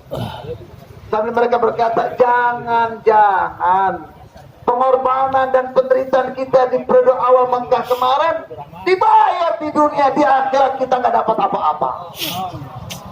Jadi orang yang benar imannya, hadirin, tidak sama sekali berharap pengorbanannya, jaulahnya, musyawarahnya, dan semua usahanya dibalas di dunia. Kenapa? Karena dia tahu betul dunia sementara, sedangkan nikmat akhirat selama-lamanya. Yang didapati di dunia kejuping sedikit sekali dibandingkan dengan nikmat yang Allah janjikan nanti di akhirat. Untuk itu orang beriman pengorbanan dan kerjanya hanya berharap akhirat, dan dalam kerja dan pengorbanannya hanya menginginkan Allah, mencari ridho Allah, dan tidak ada kecantikan di dunia apapun, dan tidak ada kesusahan di dunia apapun yang bisa menghalangi niat dia untuk mencari ridhonya Allah Subhanahu wa taala. Abu Dzar Ghifari radhiyallahu anhu dinasihati oleh baginda Rasulullah sallallahu alaihi wasallam, wahai Abu Dzar, muamalah kamu dengan Allah jangan sampai cacian orang yang mencaci menyebabkan kamu meninggalkan hubungan kamu dengan Allah Subhanahu wa taala. Cacian apapun ditelan, dimakan, jangan merubah amal kamu. Hadirin, ini satu kisah yang berharga yang telah dijalankan oleh orang tua kita, Hadraji As-Salis Maulana Inamul Hasan rahimahullah, rafa'allah darajatahu, nawwarallah marqadahu, di mana waktu taskil beliau ke London dan sedang menunggu di waiting room di airport, tiba-tiba datang waktu sholat. Maka beliau perintahkan kepada rekan-rekannya untuk membentangkan sejadah dan mulai sholat di pinggir-pinggir waiting room tersebut. Ada beberapa teman masyayikh yang mengingatkan beliau, Hadraji, kalau kita sholat di sini nanti orang bilang apa? Di atas kalimat inilah Hadraji berkata, kalau kita sholat orang bilang apa? Kalau kita tidak sholat, nanti Allah bilang apa? Nah, kita milih yang mana? Lihat kata orang atau kata Allah? Kalau kita nggak sholat, kita takut-takut orang ngata-ngatain kita soalim ya. Tapi kalau kita nggak sholat, Allah bilang kita apa? Olehnya itulah nasihat Rasulullah Sallallahu Alaihi Wasallam. Kena di sini, wahai Abu Dzar. Janganlah sampai hubungan kamu dengan Allah terhenti gara-gara orang marahi kita, gara-gara orang caci maki kita. Tidak seperti itu. Hubungan kita dengan Allah karena Allah, semata-mata untuk Allah, menyenangkan Allah Subhanahu wa taala.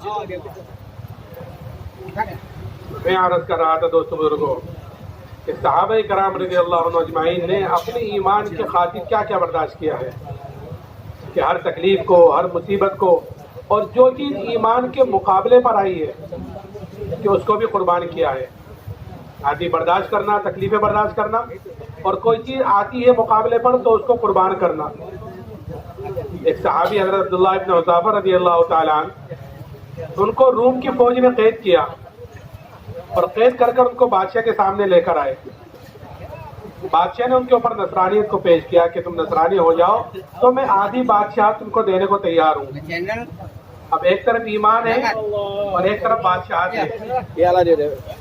قربانی کا وقت ہے، بادشاہت ہے، بادشاہت مل رہی ہے ایمان چھوڑنے پر، کہ میں آدھی بادشاہت تم کو اس بات پر دیتا ہوں کہ تم ایمان چھوڑ دو.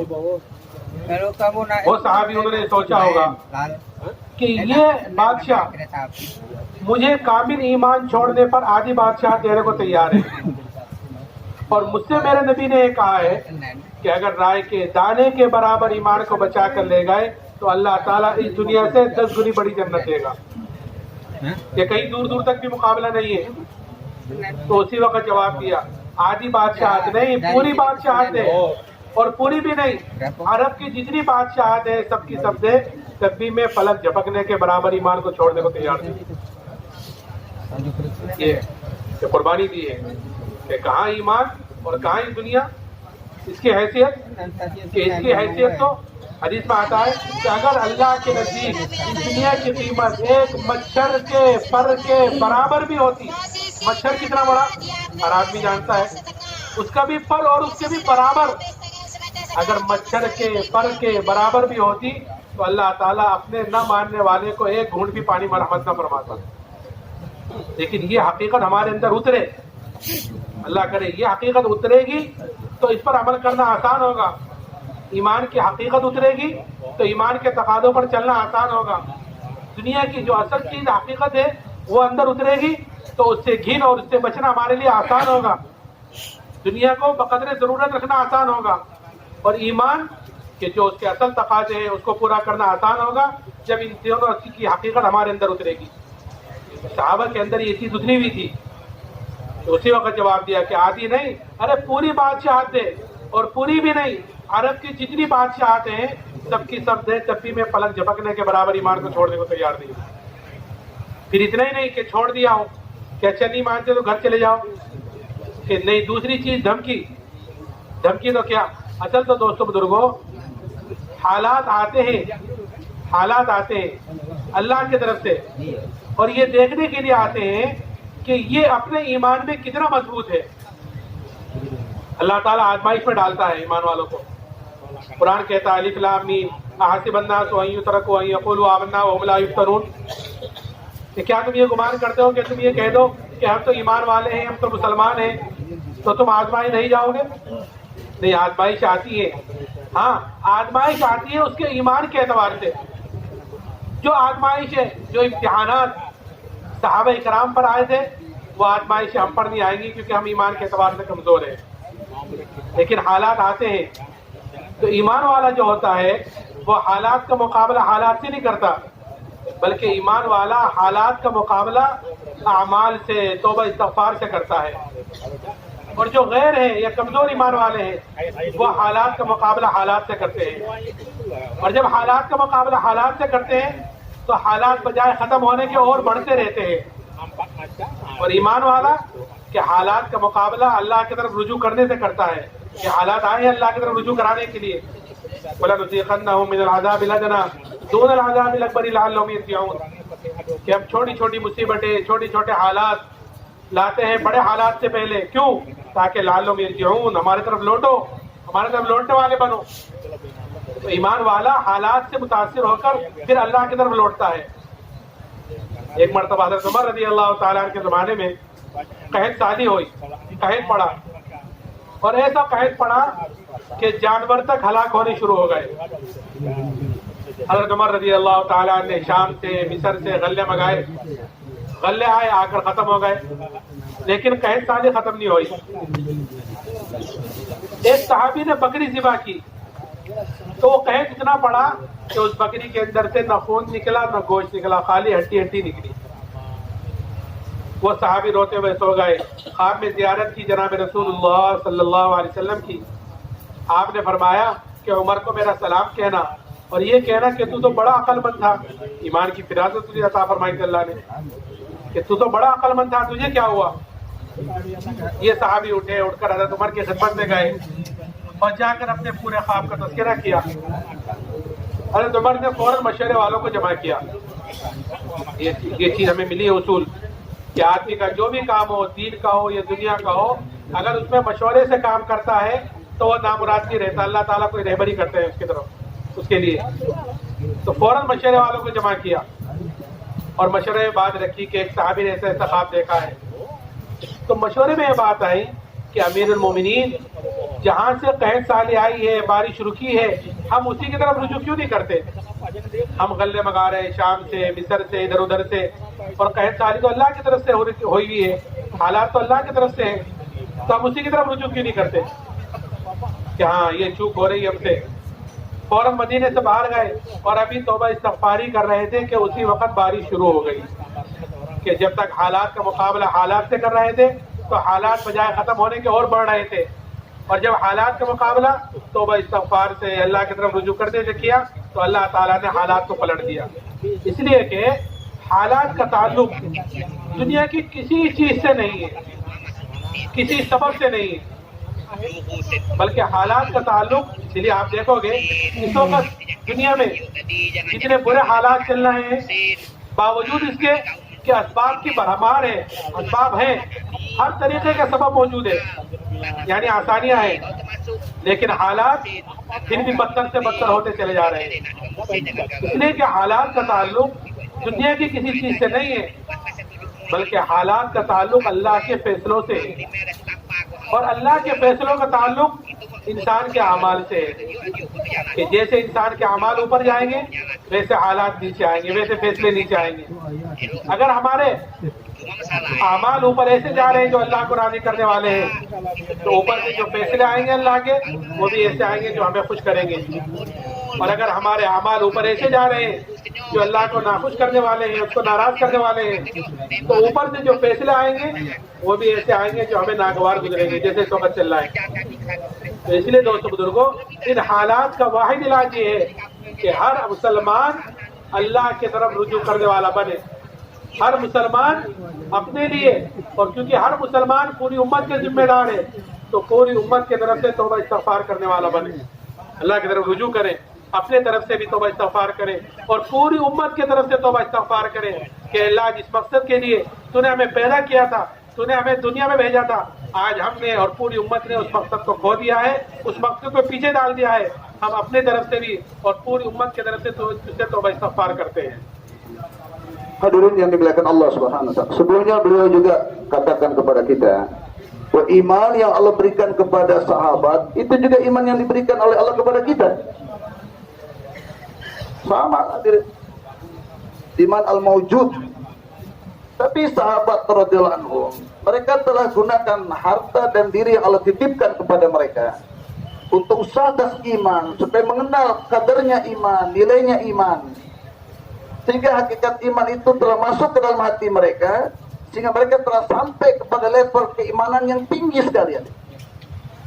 Sebaliknya, manakala kita tidak gunakan harta dan diri yang Allah titipkan kepada kita untuk iman, untuk mendapatkan hakikat iman, hanya digunakan untuk cari duit terus, artinya kita sampai derajat penurunan iman, sampai kepada di bawah tanah lagi, sampai yang serendah-rendahnya. Sahabat radhiyallahu anhum ajmain, tatkala mereka usaha atas iman mereka, menggunakan harta dan diri mereka untuk mendapatkan hakikat iman. Tadi faktor pertama dikatakan bahwa mereka akan diperlihatkan kejayaan di dalam amal. Mereka mulai menata kehidupan berdasarkan amal, sehingga anggota tubuh mereka mengeluarkan amal-amal yang Allah ridhoi, yang Allah sukai, amal-amal yang soleh. Kemudian mereka menahan berbagai macam penderitaan dan kesusahan di jalan iman, tidak bisa memberhentikan mereka dari memproduksi amal, baik yang berhubungan dengan abadiyat maupun yang berhubungan dengan kedudukan sebagai umat akhir zaman, umat yang terbaik, umat baginda Rasulullah sallallahu alaihi wasallam. Semua penderitaan dilalui, semua penderitaan dilewati hadirin, dan tidak mengurangi sedikit pun hadirin amal-amal mereka. Mereka rela mengorbankan nyawa mereka sekalipun. Mereka rela menahan berbagai macam penderitaan dan kesusahan. Tapi mereka tidak rela melihat iman mereka keluar dari kehidupan mereka. Yang kedua hadirin, yang ketiga, tatkala beradu hadirin, tuntutan iman dengan tuntutan dunia. Ya, permintaan menghasilkan kerajaan, harta, benda, wanita yang cantik, dengan tuntutan iman mereka, maka mereka dengan mudah sekali, tanpa mikir-mikir Pak, mereka akan dahulukan tuntutan iman. Mereka akan mendahulukan keinginan-keinginan iman mereka. Seperti kisah sahabat radhiyallahu anhum ajma'in yang sering kita dengar. Tatkala tertangkap dia oleh Raja Nasara, kemudian diikat tangannya, kemudian disiapkan hadirin hukuman untuk dia, azab untuk dia. Tapi sebelumnya ditawarkan kepadanya, kamu pilih yang mana? Tinggalkan iman kamu, lepaskan agama kamu, saya akan kasih kamu separuh kerajaan saya, dan anak saya kawinkan sama kamu. Separuh kerajaan kamu kuasai. Tanpa berpikir panjang lagi Pak, langsung menjawab, jangankan separuh kerajaan, seluruh kerajaan kamu kasih. Jangankan seluruh kerajaan kamu, seluruh kerajaan Arab yang ada ini dikasih kepada saya, sekejap mata pun saya tidak akan bersedia tinggalkan iman saya. Jadi bukan sekedar menahan berbagai macam penderitaan dan kesusahan. Kalau tabrakan tuntutan dunia dengan tuntutan iman, kalau beradu antara tuntutan-tuntutan nafsu dan syahwat dengan tuntutan-tuntutan ruh, maka dengan cepat mereka bisa membaca mana manfaat yang lebih besar, mana keuntungan yang lebih besar. Maka dia akan mendahulukan tuntutan ruh, walaupun seluruh wanita yang cantik, seluruh kerajaan di tanah Arab, seluruh harta kekayaan tidak akan doyan. Separuh sekejap mata sekalipun tidak akan digunakan untuk melepas keimanan mereka. Hadirin Bapak Saudara yang dimuliakan Allah Subhanahu wa taala. Olehnya itulah ini yang kita perlu usahakan bersama-sama hadirin. Bagaimana hakikat iman itu masuk dalam kehidupan kita, sehingga penderitaan-penderitaan kita anggap angin lalu saja, tidak ada masalah. Semua dilewati dengan seksama hadirin. Dan tawaran-tawaran dunia, tawaran-tawaran apapun daripada keduniaan ini tidak akan kita gubris, tidak akan menarik perhatian kita. Kita akan terus dalam perjuangan ini hadirin, dalam rangka menanamkan hakikat iman dalam hati kita. Hadirin Bapak Saudara yang dimuliakan Allah Subhanahu wa taala. Inilah kehidupan yang harus kita cari hadirin, yang harus kita usahakan bersama. Bagaimana hakikat iman itu masuk ke dalam hati kita, sehingga penderitaan dan kesusahan kita lewati, dan tawaran-tawaran dunia tatkala teradu tabrakan dengan tuntutan iman, kita lebih dahulukan tuntutan iman.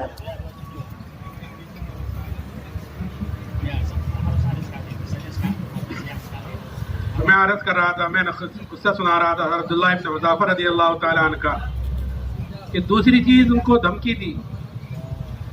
बादशाह ने एक देग मंगाई, उस देग के अंदर पानी खोलाया, और जब पानी खूब खोल गया तो बादशाह ने कैदियों को बुलाकर उनके सामने उसमें डलवाया और ये कहा कि ये तो ईमान से फिर जाओ, नहीं तो तुम्हें भी इसमें डाला जाएगा। तो वो कहने लगे कि तुझसे जो हो सके वो तू कर ले। बादशाह ने हुक्म दिया कि इनको इसमें डाल दो। जब ले जाने लगे तो वो साहबी रोने लगे, तो इसकी इत्तला की गई बादशाह को कि वो साहबी तो रो रहे हैं। बादशाह ने समझा कि वो डर गए हैं, फिर बुलाया और उनसे ऊपर नसरानियत को पेश किया। तो वो साहबी कहने लगे कि मैंने तुझसे कहा था जो तुझसे हो सके वो तू कर ले।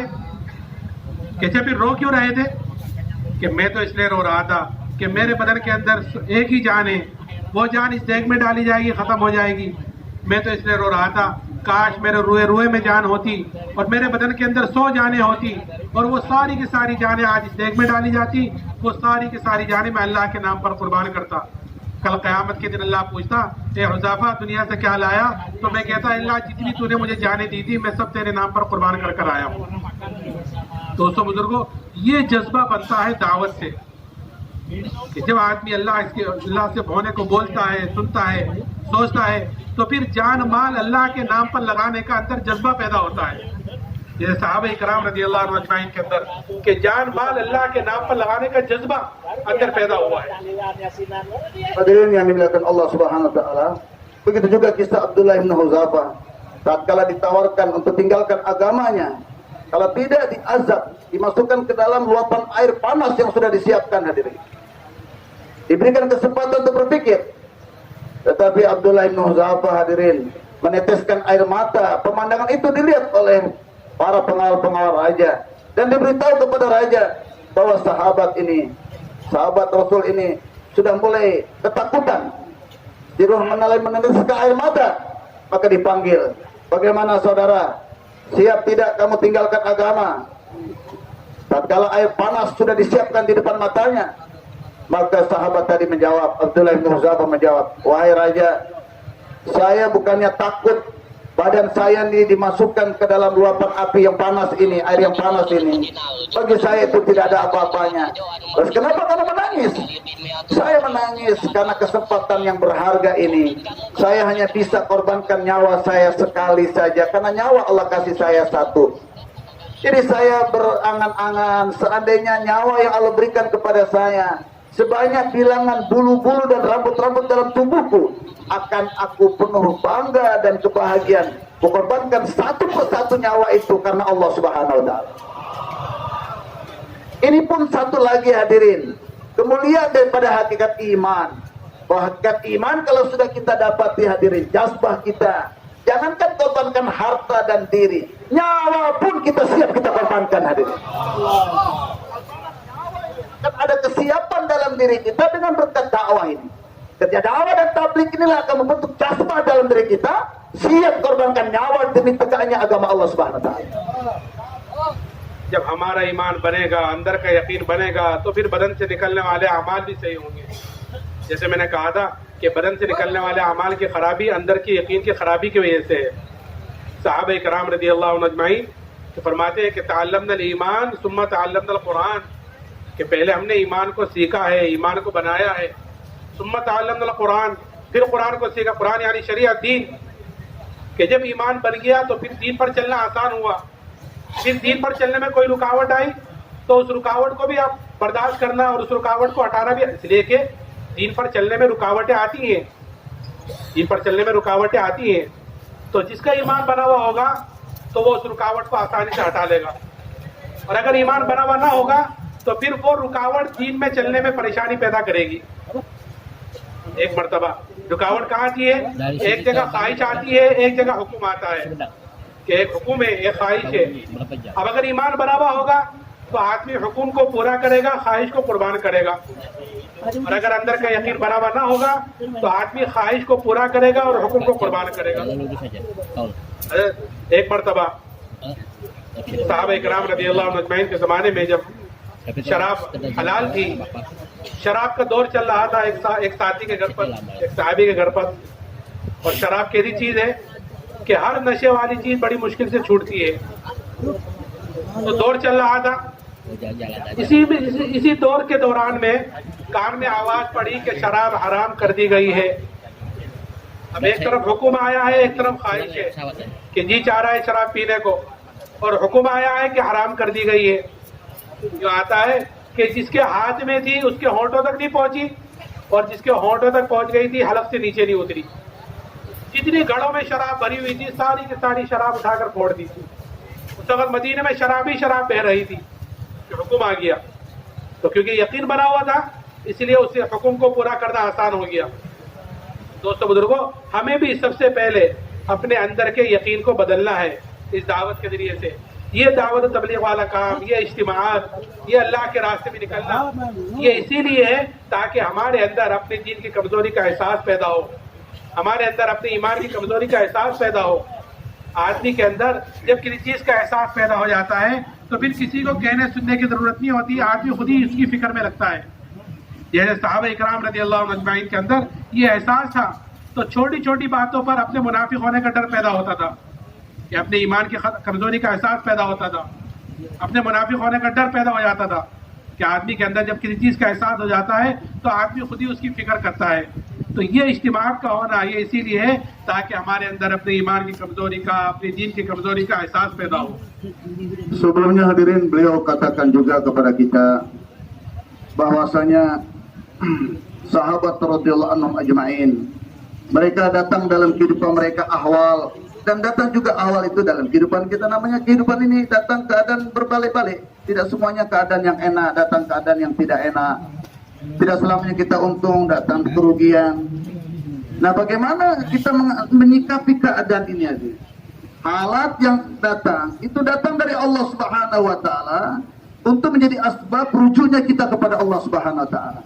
Suatu ketika ada zaman kebuluran datang di Madinah Munawwarah dan ada Umar radhiyallahu anhu mengirim surat ke Mesir untuk meminta bala bantuan.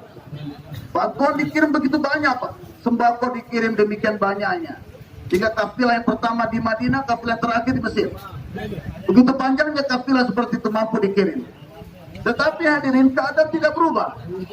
Bahkan sahabat ada yang memotong kambing, setelah dibelah kambing itu nggak ada dagingnya, tulang semuanya. Lantas berteriak, ya Muhammad, apa yang terjadi pada umatmu? Lantas Umar bin Khattab dikasih tahu, mimpi didatangkan kepada seorang sahabat. Sahabat tadi disampaikan berita dari Rasulullah SAW, berita sama Umar. Umar itu kan orang pinter. Itu bahasa dari Rasulullah. Kasih tahu Umar, Umar kan orang pinter. Maka kemudian dipanggil ahli syuro yang lainnya. Diminta pendapat mereka, keadaan seperti ini, datang ke buluran dan pemasukan sembako pun sudah banyak, tapi masalah tidak selesai. Kambing pun dipotong, tiba-tiba yang keluar tulang tok, nggak ada dagingnya. Kemudian sahabat tadi mendapatkan mimpi jumpa Rasulullah, saya katakan, Umar itu kan orang pintar, apa maksud semua ini? Maka sahabat yang lainnya memberikan pandangan, wahai Umar, ahwal datangnya dari mana? Maka kita rujuk ke situ. Keadaan ini kan bukan datang dengan sendirinya, bukan dari Mesir, bukan dari Syam, datangnya dari Allah. Maka kita rujuk kepada Allah. Kenapa kita lari ke kanan dan ke kiri? Lari langsung kepada Allah. Lantas Umar bin Khattab beristighfar dan bertobat karena menyelesaikan masalah bukan melalui amal, tidak memperhatikan amal dalam menyelesaikan masalah. Orang beriman menyikapi keadaan itu dengan amal, sedangkan orang-orang kafir menyikapi keadaan dengan keadaan. Jika keadaan mau diselesaikan dengan keadaan atau materi yang lain, maka Allah tambah lagi masalah dalam kehidupan. Sedangkan orang beriman kalau didatangkan ahwal, dia paham ahwal atau keadaan datang dari Allah dan hanya Allah yang bisa menyelesaikan masalah, maka dia lihat apa yang dimaui oleh Allah, apa hukum Allah yang berhubungan dengan keadaan itu. Orang beriman menghubungkan keadaan dengan awamir, dan awamir itu dikerjakan ikut cara yang dicontohkan oleh Rasulullah SAW. Maka Umar memerintahkan semua sahabatnya datang ke Medan dan sholat istisqa. Allahumma agithna, Allahumma agithna. Belum lagi selesai doanya, awan jadi hitam, hujan berderas diturunkan oleh Allah. Semua masalah diangkat oleh Allah Subhanahu wa taala. Hadirin, wala nuziqannahum minal adzabil adna dunal adzabil akbar la'allahum yarji'un. Kami berikan masalah-masalah yang kecil untuk sebelum datangnya masalah-masalah yang besar nanti di akhir. Kenapa masalah didatangkan? Supaya ada sifat rujuk kepada Allah, supaya dengan masalah datang kita istighfar, ingat dosa-dosa kita, ingat kelemahan-kelemahan kita, dengan berbanyak istighfar dan doa, akhirnya ta'alluq kita bertambah dengan Allah, sehingga Allah Subhanahu wa taala selesaikan masalah dengan kudratnya yang tidak bisa diselesaikan dengan asbab-asbab materi dan kebendaan. Hadirin, berapa amal yang naik ke atas, seandainya amal-amal itu yang disukai oleh Allah, maka Allah turunkan keadaan-keadaan yang kita sukai. Kalau amal yang naik ke atas, amal-amal yang tidak disukai oleh Allah, sama dengan seperti kita mengundang azab dari Allah Subhanahu wa taala. Untuk itu hadirin yang dimuliakan Allah Subhanahu wa taala, keadaan yang datang itu bukan untuk memundurkan kita. Keadaan yang didatangkan atau masalah yang didatangkan oleh Allah Subhanahu wa taala bukan supaya kita lupa Allah, Justru sebaliknya keadaan yang didatangkan itu untuk menambah ta'aluk kita dengan Allah, untuk menambah amal kita dengan Allah, menjadi asbab rujuk kita kepada Allah Subhanahu wa taala. Hadirin yang dimuliakan Allah Subhanahu wa taala, untuk itulah usaha dakwah dan tabligh ini yang akan menyelesaikan semua masalah ini. Hari ini berapa banyak asbab-asbab materi dan kebendaan yang dimiliki oleh penjuru-penjuru dunia tidak kurang sedikit pun, tapi masalah semakin bertambah, keadaan semakin ruwet, maka keadaan ini tidak akan selesai hadirin kecuali kita istighfar dan bertobat dan keliling seluruh dunia. Anjurkan semua umat untuk beristighfar dan bertobat, dalam sekejap Allah Subhanahu wa taala akan rubah keadaan-keadaan yang tidak kita inginkan ini kepada keadaan-keadaan yang kita inginkan semuanya hadirin. बस हमें ईमान की मेहनत करनी है और अल्लाह से रो रो कर ईमान की हकीकत को मांगना है। अब ये थोड़ा सा वक्त बाकी है, असर के बाद का वक्त बहुत कीमती है। जिन भाइयों की जेब में तस्बीह हो वो अपनी तीन तस्बीह पूरी कर लें, और जिन भाइयों को जरूरत हो अपनी जरूरत से फारिग होकर अज़ान से पहले मस्जिद में आ जाएं। इंशाअल्लाह मगरिब के बाद हज़रत मौलाना का भी बयान होगा, आपके सामने तकारीर पेश किए जाएंगे, उस वक्त खड़े होकर अपने अपने नाम पेश करिए। Demikianlah hadirin, dengan usaha dakwah dan tabligh ini akan menimbulkan semua keadaan-keadaan yang baik, dan akan keluar daripada anggota tubuh kita amal-amal yang diridhoi oleh Allah Subhanahu wa taala, dan kita akan siap menahan berbagai macam penderitaan dan siap mengorbankan apa saja tatkala beradu bertabrakan dengan urusan-urusan keperluan dan nafsu serta syahwat kita. Hadirin yang dimuliakan Allah Subhanahu wa taala, untuk itu kita selalu siapkan diri kita untuk sambut takaza-takaza agama. Semakin banyak kita berkorban sejauh-jauhnya selama-lamanya dan usaha dakwah dan tabligh ini, maka sebanyak itu kekuatan iman akan meresap dalam hati kita. Mudah kita amalkan agama dengan sempurna, dan kita akan jadi asbab tersebarnya amal-amal ke seluruh penjuru dunia. Sekarang waktu lebih kurang tinggal 30 menit. Yang belum menyempurnakan tasbihatnya, istighfar salawatnya, maka kita duduk dengan tawajuh menghadap ke kiblat. Sebelum azan dikumandangkan, kita sudah siap-siap semuanya untuk masuk ke masjid untuk menyambut takbiratul ula. Kita sempurnakan zikir azkar kita sebelum azan dikumandangkan. Bersedia insyaallah. Nanti akan ada terus majelis-majelis agama yang dibuat oleh para masyayikh kita ambil bagian dari awal sampai akhir insyaallah.